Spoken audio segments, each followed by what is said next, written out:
I never thought that I would ever see one of these units again. I mean, I saw these units like back in the 80s, and we condemned a bunch of them back then, and I thought all of these units would be gone at this point in time. I never thought anybody would still be hanging on to one, yet alone want to fix one.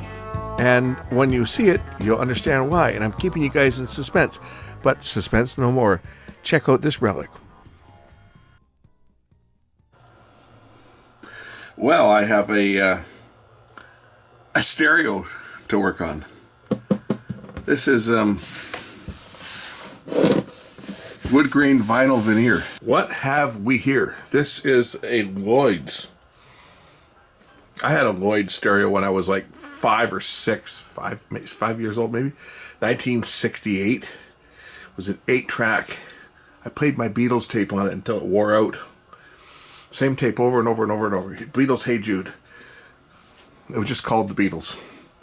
I've still got the tape, by the way.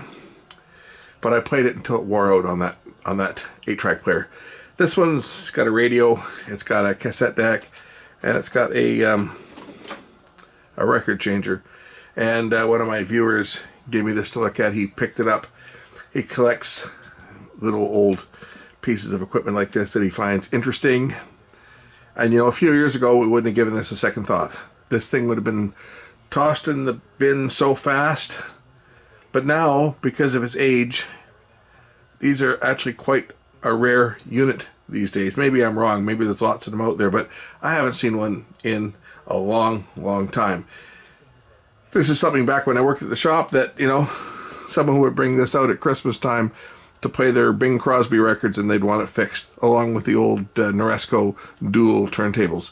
But anyway, we're going to take a look and see whether this thing can be made to work, because the guy gave me a couple bucks to look at and says, here, see if you can do anything with it. So before I even plug it in, we're going to pull the top off of it and take a look at it. Now this thing, yeah, what a nightmare. You got to pull the record player out. The record player lifts out separately. It's a separate unit below. You remove all of the screws. This lifts off the record player. The record player unplugs, so we can remove this piece and set it aside. There's the record changer, or not a changer, it's just a player, I believe. I can't even lift this out any more than this. Undo some wires, because the transformer is screwed to the back. We can see that the belt is nothing. There is no belt. The belt's gone. The belt is turned to mush, as you can see.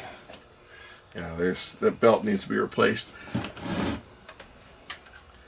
and there's nothing left of it. It's just turned into black goo. Looks like there's 2 belts on this thing, or is that the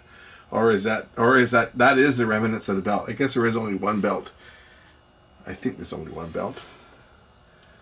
It's ugly. It is ugly. I don't even know how to get this out of here. That opens. I'm assuming that the deck itself must come out of here. Maybe not. Anyway, yeah, there's the remnants of what was the belt. And I'm going to get all black. Just what I really wanted. To get all black working on this thing. There's some of the belt there. We'll just kind of yuck. Okay, I guess I have some cleanup to do here, and we'll see if I can fit a new belt on this thing. I don't even know how it goes on. I guess I got to remove this bracket. I don't know if anything else works on it or not, right? I haven't plugged it in, but the belt's got to get changed before anything else happens, that's for sure. It's not going to work without a belt, that's for damn sure. Clip away some of these zip ties so I can see where things go. Okay, belt comes around. Might be possible to put this belt on without disassembling, but I gotta clean You gotta clean the crap out of here. Get something to get this belt out of here. Some Q-tip or something. It's yeah, it's bad. The question is, does the motor run? Yes, it does. Okay, I've got most of this black crap that's in here cleaned up. The pulleys themselves right now looking to be relatively clean. I got most of the crap out of them, so I'll see if I can find a belt that might fit this thing, and see if we can just throw a belt on it. Because I mean, that's all I've got to do on this is get a belt. If I can get a belt on it and it works, great. But I don't know if I've got one that'll fit. I'll have to look through my collection of square belts and see whether I've got one that'll fit. I may be able to slip it on by just removing this one screw. I don't know if this belt's the right size or not, but we'll find out once I get. Oh, that removes everything, doesn't it? That holds that on. But I just want to remove this wire. I should just cut the wire to get it out of the way. I don't want the flywheels and everything to fall off, so we'll just put that back in here.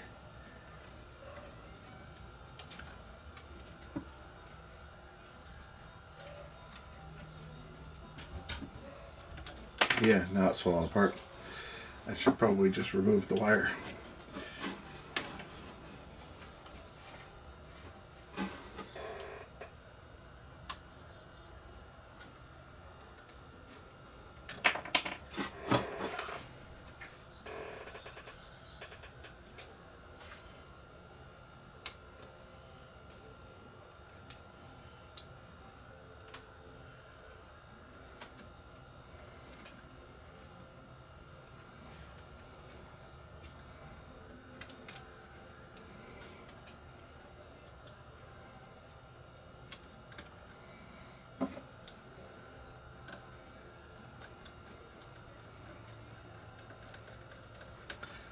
This is what holds both the capstan in place, and this idler is held in place with this screw.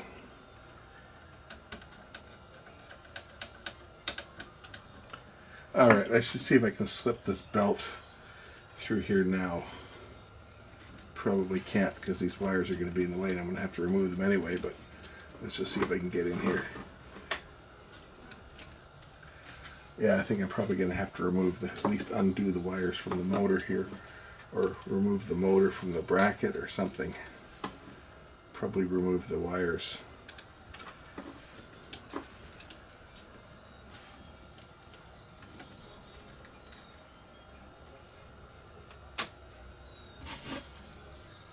Can I slip it in from behind here?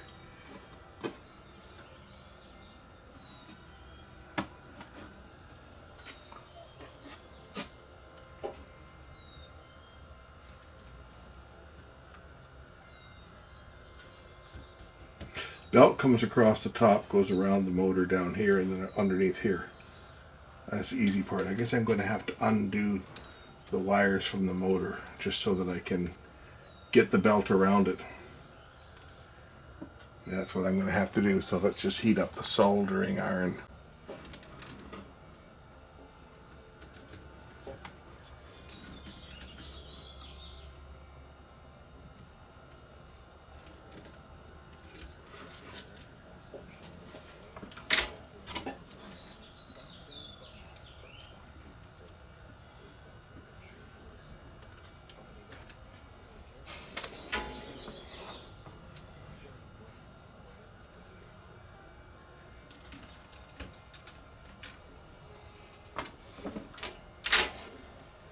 Okay, now I can get the belt around the motor. And see, I don't know if this is going to be the right size. I'm just kind of guessing. It might be too big, but I think it is too big. Okay, I got to find a smaller belt. That one's way too big. But that's how it goes around here. So let me just see if I can find a smaller one. This is a bit smaller, this belt. Let's see if this one will go around here and get onto the motor, go around that pulley, and around this one. This one might be a little bit too tight. Let's see here. Oh, not in the right place here. That might be the right one. Okay, that belt there will fit. It's a little bit, well, it's probably okay actually. That might be, I mean, it's not real loose. Ugh, like a black crap all over my fingers already from touching the back of this pulley, but I mean, that might do the job. We'll try it. It's the closest one I've got. I don't know what size it is, so I'm just trying different ones that I've got, and that's, I think, probably the closest belt that I'm going to have for this unit of all these belts that I've got here. So we'll reconnect the wires and see if this one works.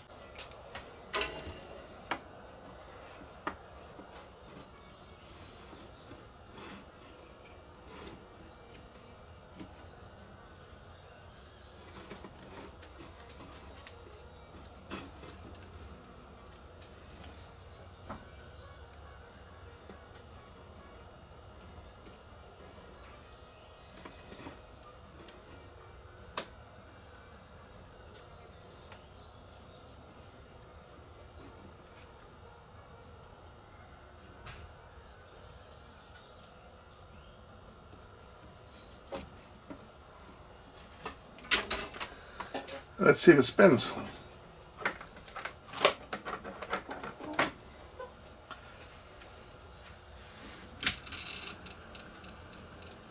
It looks like it spins. Get that out of the way. Yeah, it spins. Let's check it out for fast forward. Plenty of torque here, fast forward. Rewind has got plenty of torque. And play. Everything moves here. And the auto stop works. Okay. I can hook up some speakers to this thing and see whether this part works. But I can also mount this back into its the chassis here, because there's screws that go into the side here to hold it in place. We'll do that part first. I'll mount this back in here and then I'll plug some speakers in. I got the speakers to go with this thing as well. And we'll do this part first. So say I'm not putting a lot of effort into this. I've just been paid a little bit of money to see if I could get this thing to actually work. So if I get sound out of it, I don't care how bad the sound is. Well, I kind of care how bad the sound is, but you know, this is not a hi-fi system. It never was a hi-fi system. Even when it was new, it was mediocre at best. It was a basic system that probably sold for $149 when it was new. Well, the radio works.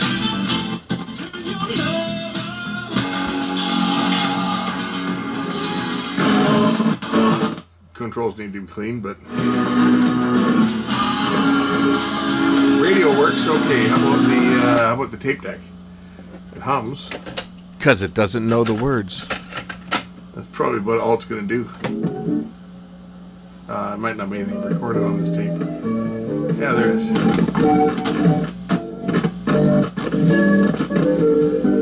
Gotta clean those controls.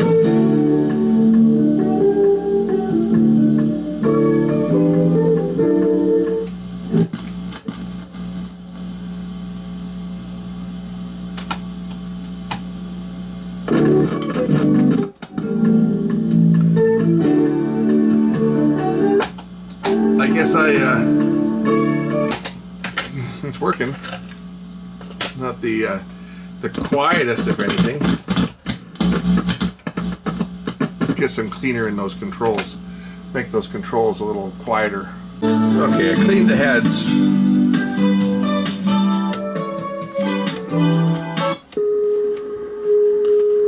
It's not sounding bad for what it is. I mean, is this thing ever going to sound perfect? No, it's not.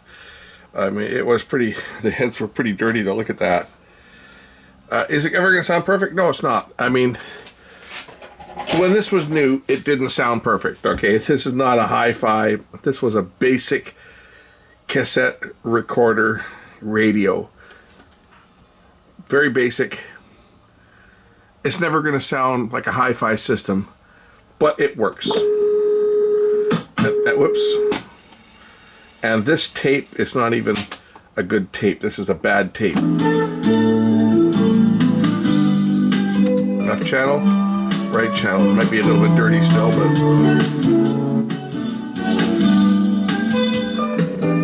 but that's I think that's as good as this is going to get for the tape deck. We'll check out that turntable and see whether that works. It's a belt drive, and guess what? There's no belt. And I won't have a belt for this, guaranteed. I should look and see before I say that, but pretty much guarantee you I do not have a belt for this. And a belt, I'm sure that a belt would be available for this, but turntable belts are generally a little bit more pricey than cassette deck belts. When I replaced the belt on my Thorns, I think I paid about $40 for the belt, which is more than I get paid to fix this. So he may have to locate a belt himself for it. I mean, not hard to figure out. You just wrap a string around it and measure the distance and put the new belt on. You just put it around here and you'll pull it over. Use a pair of tweezers or something to pull it over and put it around there. I know I'm not going to have a belt. I'll look through my flat belts, but I just know that I'm not going to have one that size or one that's even close. But I'll look anyway, just for the hell of it. The only turntable belt I have is this one here, and as you can see, it's way too big because the motor would have to be over here, and you can see the motor shaft is there. So I have nothing that's going to fit, and this one won't fit it. This one's too tight. I have nothing that's going to fit this one. Therefore, I'm going to have to send it off with no belt for the turntable. Bringing a belt in for one of these is going to be expensive. And we don't know that there's something else wrong with it.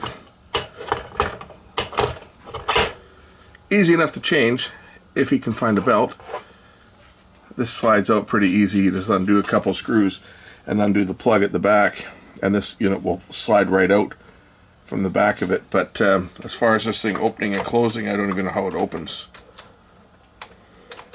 There's probably another belt and another motor in here somewhere that opens and closes this drawer, because when you press the button here, this should slide out, and then you press it again to close it. So I'm going to plug this back in. I don't even know if the needle's any good on here, right? Because that's another thing. If the stylus is no good, it's got a manual cooling. It's a manual turntable, right? It's not. I don't think it's automatic. Oh, wait a minute. It's auto return, right? If we do this, it will auto return and stop, but it's a manual start. And test the drawer belt. Will it open? Oh, it does. So that part works. Cool. Press the button again. So it needs a drive belt. If I put it onto phono, do we have any? Yeah, so it's got a needle on there. I don't want to call it a stylus because it's a ceramic cartridge. But that part works. I can hear the motor running.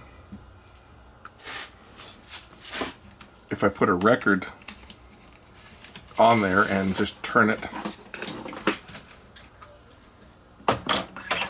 do I dare do this?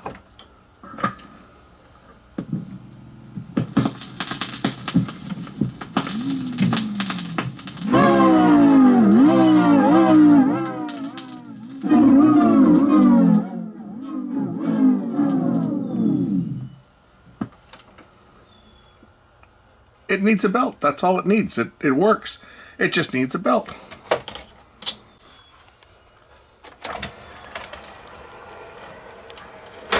Anyway, the fellow that owns this, he can change the belt just as easy as I can, because you don't have to take it apart. You can open it up like that.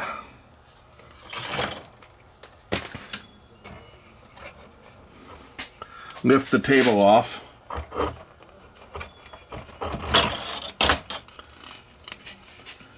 Put the new belt on there, grab it with a like a dental pick or something and pull a bit of it out the hole, hold it in place or tape it in place, and then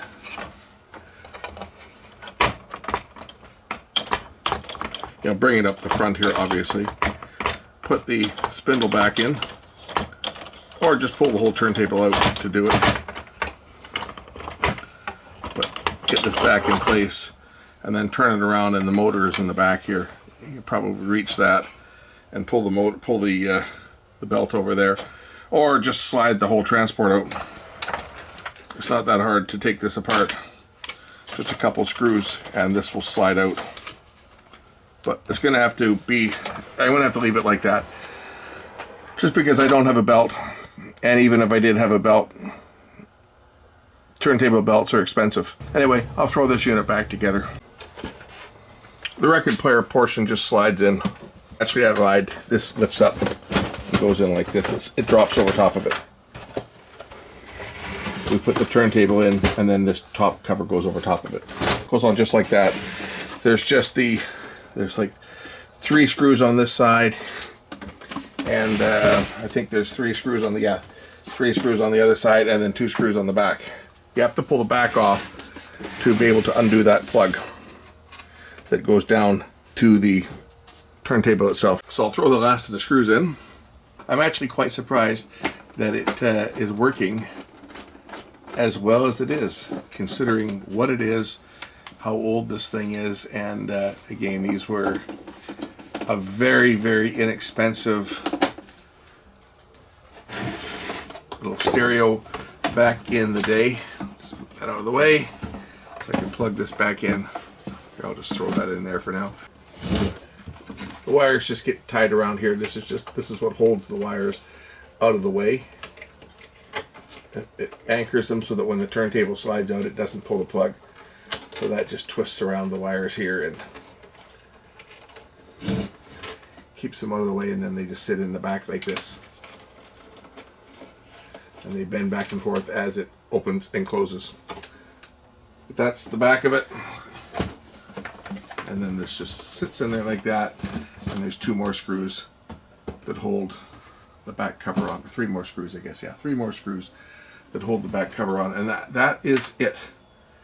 This was a model number R849, Lloyds. I'm going to say this was early 70s, maybe mid 70s. I don't know. Maybe somebody knows. Made in Taiwan.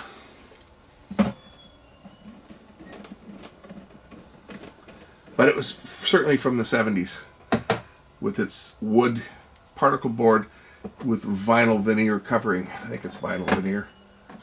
Make it look like wood. But you know, when I was a kid growing up, everybody had one of these. My friends had these things in their bedrooms. We'll check the radio out. Make sure that the radio is working. There we go. Right channel, left channel. Controls are clean now. AM's just gonna get interference from the plasma. FM stereo.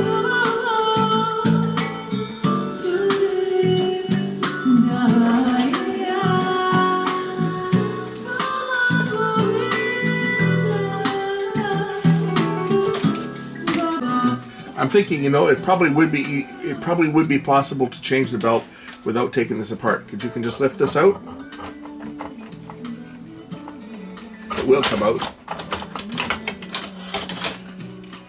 Fit the belt around here. The motor shaft is the back here. It is, you can reach it.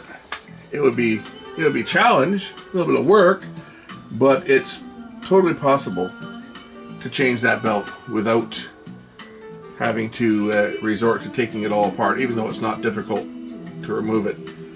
Fit the belt around here, pull some slack up through one of the holes, tape it so that it's in place, so that you can get this back over the spindle.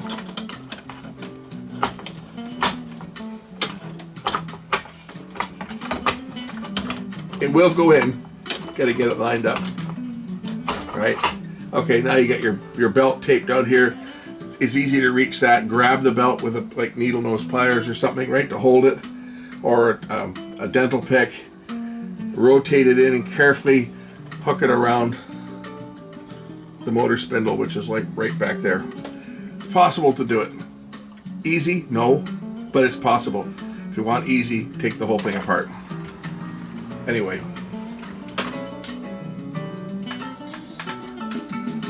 That's it for this one.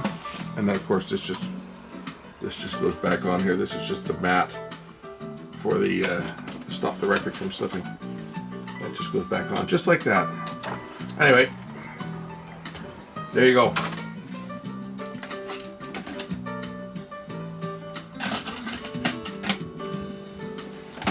Play the tape. There it is, it's working. Okay. And fast forward works, as does rewind. Thanks for watching. We'll catch you in the next one. Bye.